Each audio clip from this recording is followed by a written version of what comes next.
उत्तर प्रदेश में बिना चुनाव के ही बहुजन समाज पार्टी ने सियासी पारे को सातवें आसमान पर चढ़ा रखा है। यूं तो चुनाव 2027 में है, लेकिन बहन जी बैठक ताबड़तोड़ कुछ इस तरीके से कर रही हैं मानो चुनाव 2-4-5 महीने बाद ही हो।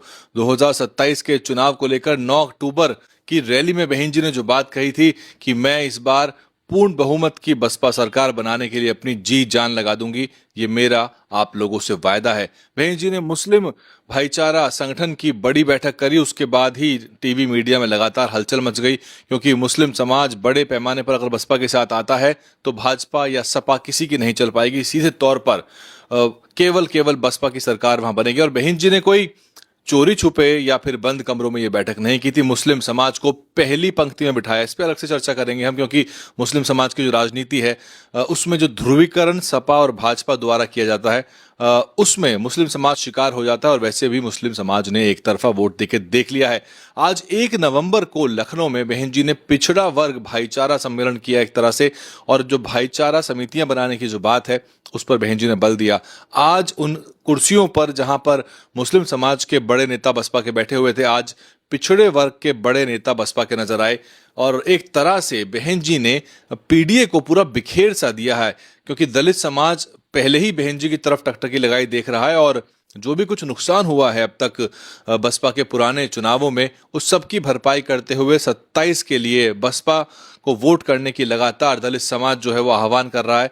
और बहन जी के एक ही आवाज पर पूरे लखनऊ को नीला कर दिया। उसमें बड़ी संख्या में दलित समाज के गरीब, निर्धन और बेसहारा लोग थे जो अपने संसाधनों से लखनऊ में पहुंचे थे। और ऐसे में पिछड़ा वर्ग का जो एक बड़ा समूह है, क्योंकि सबसे बड़ा एक सामाजिक समूह उत्तर प्रदेश का वो पिछड़ा वर्ग है।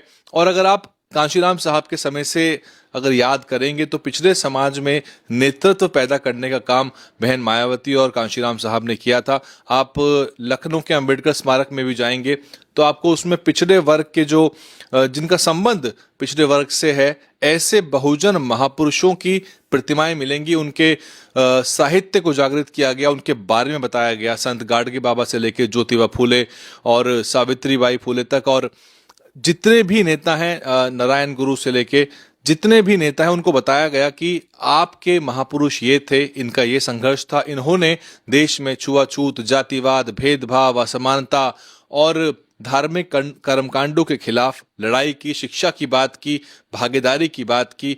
और इसी वजह से उनके अंदर चेतना जागी।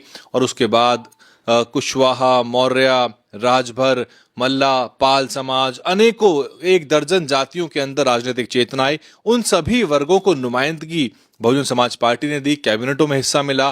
जब लोकसभा में जाने की बारी आई तो लोकसभा में जीत के आए, विधायक बने, सांसद बने, और पूरे के पूरे ओबीसी वर्ग के अंदर चेतना आई। और जो राजनीति है, आपको मालूम होगा, जो वीपी सिंह के सरकार के दौरान की, जिसमें किस तरह से मान्यवर कांशीराम साहब ने और बहन जी ने विवश किया उन सरकारों को कि मंडल कमीशन की रिपोर्ट को लागू किया जाए, और ओबीसी वर्ग को बड़ा फायदा हुआ।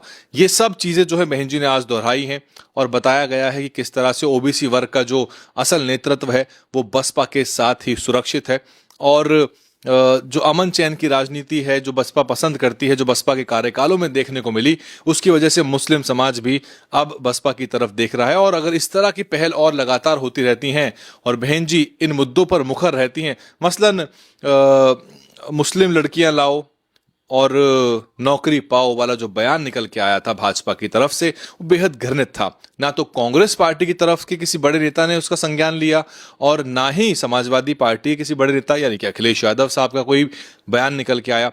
बहुत घटिया बयान था, बेहद घृणित था, और इस तरह की बात खुलेआम बोल दी गई। लेकिन बहन जी ही हैं जिन्होंने खुलेआम एक तरह से उसकी भर्त्सना की, उसकी निंदा की, और हर तरह से वो जो है इसको गलत करार दे रही थी। तो बहन जी ने हमेशा जब भी मुस्लिम समाज का मुद्दा आता है तो मुस्लिम समाज का नाम लेते हुए ट्वीट किया है।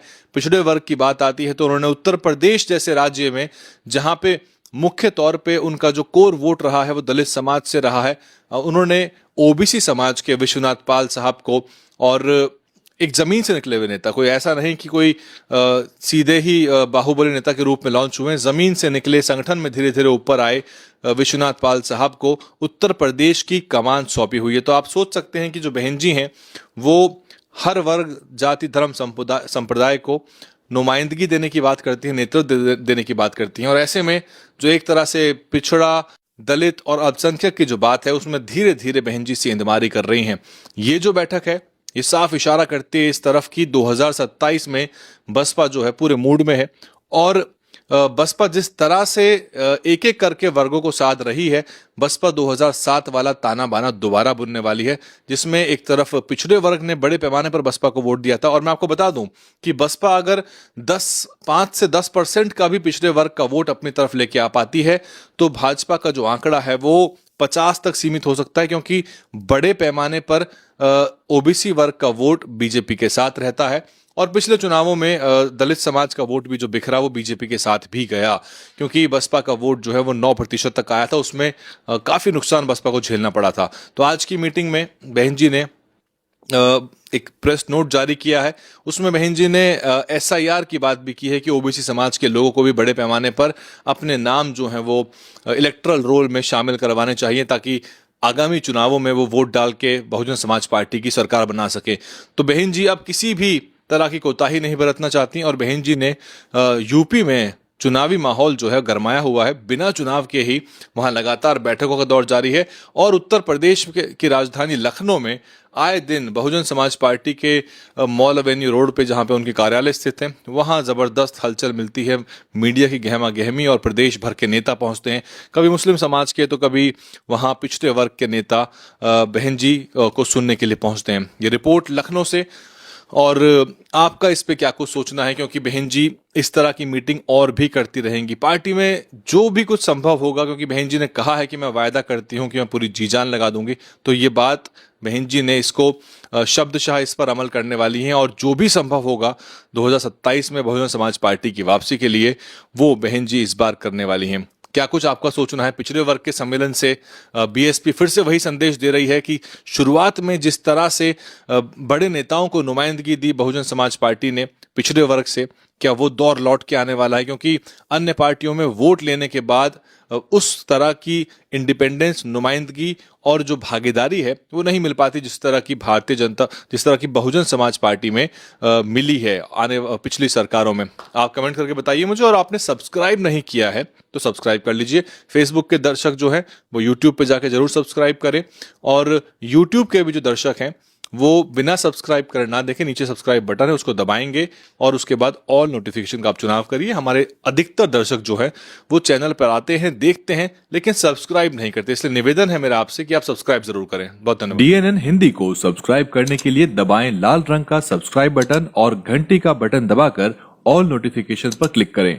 चैनल को जिंदा रखने के लिए नीले रंग का ज्वाइन बटन दबाकर चैनल को आर्थिक सहयोग करें।